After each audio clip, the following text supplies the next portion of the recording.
warahmatullahi wabarakatuh. Kembali lagi bersama saya Astrid Pasca Fitri Harenda. Pada video kali ini kita akan melakukan praktikum mekanisme transport membran, yaitu difusi dan osmosis. Praktikum ini cukup sederhana dan bisa kalian coba di rumah. Yuk kita simak praktikumnya. Pelaksanaan kegiatan praktikum transport membran termasuk dalam KD 4.2, yaitu membuat model tentang bioproses yang terjadi dalam sel berdasarkan studi literatur dan percobaan. Tujuan praktikum diantaranya sebagai berikut. Apa sih difusi dan osmosis itu? Difusi merupakan peristiwa mengalirnya atau berpindahnya suatu zat terlarut dari konsentrasi tinggi ke konsentrasi rendah. Sedangkan osmosis adalah perpindahan pelarut dari konsentrasi rendah ke konsentrasi tinggi melalui membran permeabel selektif. Praktikum yang pertama akan kita lakukan adalah praktikum difusi. Berikut adalah alat dan bahan yang digunakan. Yang pertama ada sendok, kemudian air panas, air dingin, dan kopi. Langkah dari praktikum difusi yaitu masukkan bubuk kopi ke dalam air panas dan air dingin.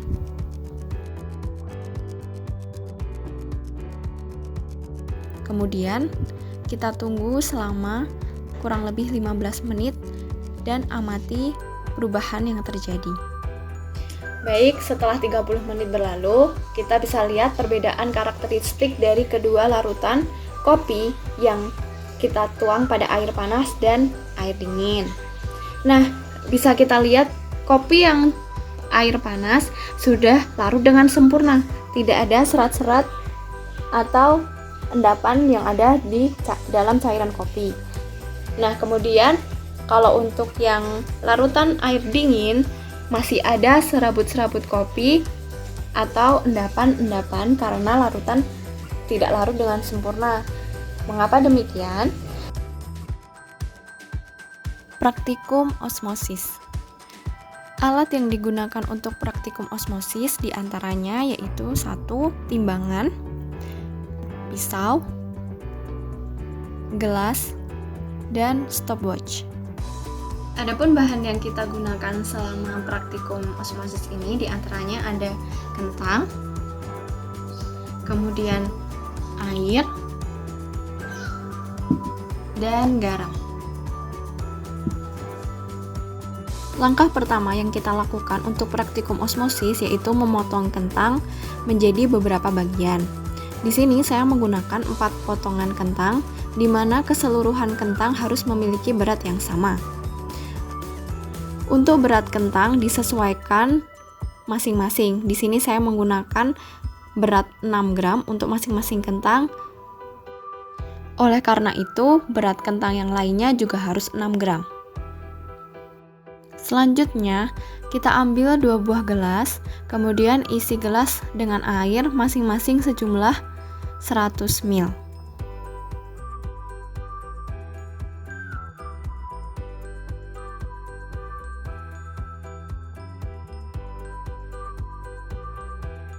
Gelas pertama menjadi larutan A, kemudian gelas kedua menjadi larutan B.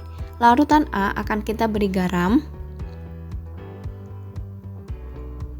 sejumlah 1 sendok teh.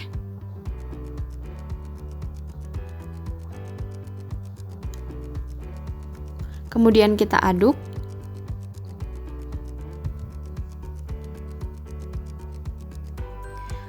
Setelah itu, untuk larutan B, kita tidak beri perlakuan apa-apa sehingga hanya air biasa. Lalu, masukkan potongan kentang ke dalam masing-masing air.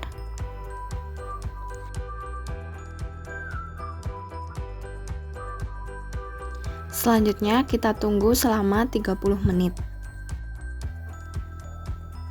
Baik, setelah 30 menit berlalu, kita coba keluarkan kentang dari larutan yang sudah kita beri perlakuan. Yang pertama adalah larutan yang sudah kita beri garam. Kita ambil kentangnya, Kemudian kita timbang kembali. Nah, ternyata setelah ditimbang, yang awalnya tadi beratnya 6 gram turun menjadi 5 gram. Mengapa demikian? Oke, baik. Selanjutnya, kita coba timbang dari kentang yang tidak diberi perlakuan atau yang pada air biasa. Kita ambil kentangnya, kemudian kita timbang kembali. Nah, ternyata berat dari kentang yang awalnya 6 gram bertambah menjadi 7 gram. Mengapa bisa terjadi hal tersebut? Selain itu, kita bisa amati tekstur dari masing-masing kentang yang sudah dimasukkan ke beda larutan. Untuk kentang tanpa perlakuan, teksturnya masih keras, masih seperti awal. Berbeda dengan kentang yang sudah dimasukkan pada larutan garam, maka dia akan terlihat lebih lunak dibandingkan dengan kentang yang tidak diberi perlakuan. Mengapa bisa demikian?